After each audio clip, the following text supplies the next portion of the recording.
Hola, ¿qué tal? Bienvenidos a unas últimas conclusiones sobre el arte contemporáneo, del que ya hemos hecho un recorrido. Y bueno, pues a partir o a través de esta maravillosa pintura de Rouault, que se llama La Santa Faz y que, si no recuerdo mal, está en los museos vaticanos. eh, bueno, pues nos trasladamos ya a pues, algunas características y, sobre todo, algunas reflexiones que espero que sean breves y retos que nos plantean el siglo, bueno, nuestra actualidad, esta posmodernidad de la que ya prácticamente estamos viviendo. Y esto lo hemos hecho a través o a partir del arte. Entonces, pues habrá cosas que aplican más desde el arte, otras que menos, obviamente, pero bueno, vamos para allá. Lo primero sería la importancia de la imagen. Estamos en una época donde la imagen, lo visual, pesa muchísimo y a veces pues algunos han reducido a ser, muchas personas, a ser homo videns, o sea, espectadores simplemente que usan, de hecho, incluso casi solamente la mirada o la vista, porque muchas veces no se llega a la mirada, eh, como contacto y relación con la realidad, una cierta realidad, y pues el extravío, por ejemplo, en las pantallas. Entonces, el reto pues es que no es fácil ni rápido saber interpretar las imágenes de cualquier época. Para leer las imágenes pues se necesitan los textos, o sea, literalmente textos, que significa quitar los techos que hay por debajo de la imagen, ir un poquito más en profundidad. Techo, pues, tiene la misma etimología que texto, y que tejido, o sea, deshacer el tejido para ir, y pues eso implica eso, lograr o trabajar un espíritu crítico de interpretación. Y bueno, también para leer las imágenes pues se necesita un pensamiento abstracto. No se puede uno contentar simplemente con las emociones, con la impresión, con la percepción, con la memoria, con la imaginación, sino que hay que ir verdaderamente a la razón, a vivir desde el espíritu. Si no, de hecho, pues quedamos en el segundo punto, sería justo la manipulación a través de las imágenes. Como las imágenes en principio están dirigidas no a la razón, porque es la persona la que tiene que subirlas a su razón, pues lógicamente se prestan a la manipulación. De hecho, mucho de la manipulación se hace justamente a través de las imágenes. El tercero sería saber educar en imágenes. Esto significa pues, que no es poner simplemente imágenes por ponerlas, sino distinguir verdaderamente el ruido de la verdadera palabra y del eco. ¿Esto qué significa? Que que no hay que ver en el mismo plano todas las imágenes, sino que hay imágenes que incluso nos quitan tiempo, nos hacen perder, por no decir que algunas son incluso perturbadoras, dañinas para nuestro interior, porque las imágenes pues pasan a la memoria y pues se quedan ahí. Y bueno, ahorita voy a poner algún ejemplo. Entonces, por un lado, aprender a educarnos y ser selectivo en las imágenes. Y segundo, nosotros al proponer las imágenes, pues no quedarnos en la superficialidad. Que de hecho hay una cosa parecida en el mundo del sonido, no quedarnos con el ruido, con el escándalo, sino ir verdaderamente a la escucha. Y pues esto tiene que ver mucho con las relaciones, o sea, aprender a relacionarte, escuchar, no quedarte en el oído. Y bueno, el cuarto sería que hay que ser conscientes de que hay una gran sobrecarga, una inundación y una contaminación prácticamente de imágenes, frente a la cual surge el reto de distinguir justamente el ruido de la verdadera ecología frente a esta sobrecarga mediática. El quinto, la atención a no perder el tiempo viendo imágenes. Eh, por ejemplo, ¿qué es la pornografía? Bueno, pues una serie de imágenes, o sea, prostitución puesta o impresa, bueno, es la etimología, pero ya sabemos que no solamente de esa forma se da la pornografía, que implica, pues en muchos casos, una dependencia, una sexodependencia y una poco a poco deformación de la visión del otro. Hay que pensar que más del 70% de la pornografía está hecha para hombres. Por tanto, pues también implica la imposición de modelos masculinos que cosifican y objetivizan a la mujer, la reducen a simplemente un objeto de descarga sexual. Y que, como dice la filósofa o la socióloga más bien, Eva Illouz, pues bueno, implican una nueva forma de machismo y un uso y un abuso de muchas personas. Bueno, y por no hablar de otras muchas consecuencias, por ejemplo, pues los vídeos que no tienen nada, que no dejan nada, muchos de los espectáculos en la televisión o en internet, o de influencers que no tienen absolutamente nada que aportar, bueno, también son imágenes que manipulan, que, digamos, rebajan a la persona y al no estar dirigidos a la razón, pues obviamente la deshumanizan.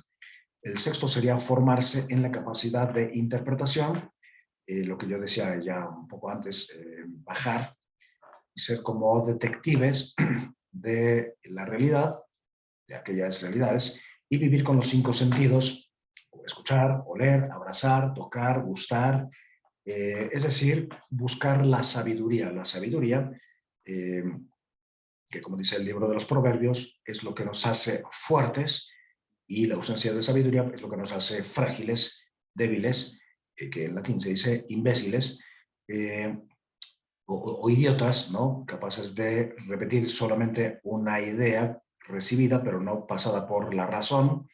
Y bueno, todo esto tiene que ver con formar la capacidad de interpretación. Eh, y bueno, ¿qué sabiduría era eso? Saborear, y se saborea con todos los sentidos, aprender a valorar las pequeñas cosas, cuestionarse sobre qué es arte. A ver, arte es lo que cada quien decida hacer con su vida, por ejemplo, o toda acción, toda performance es arte, y pues conocer los retos del arte, como el peso de los críticos, eh, que hay en el arte. Entonces, poquísimas personas definen lo que debe ser arte, de los marchantes, de los millonarios, y pues las paradojas, como ya decíamos, en las que se encuentra el artista en la actualidad. Tener una definición clara, ese sería el octavo, de arte, siendo original, y arte en su origen, pues es una palabra que significa habilidad para. Entonces, pues amar es un arte, hacer bien un trabajo, una pieza, pues es un arte.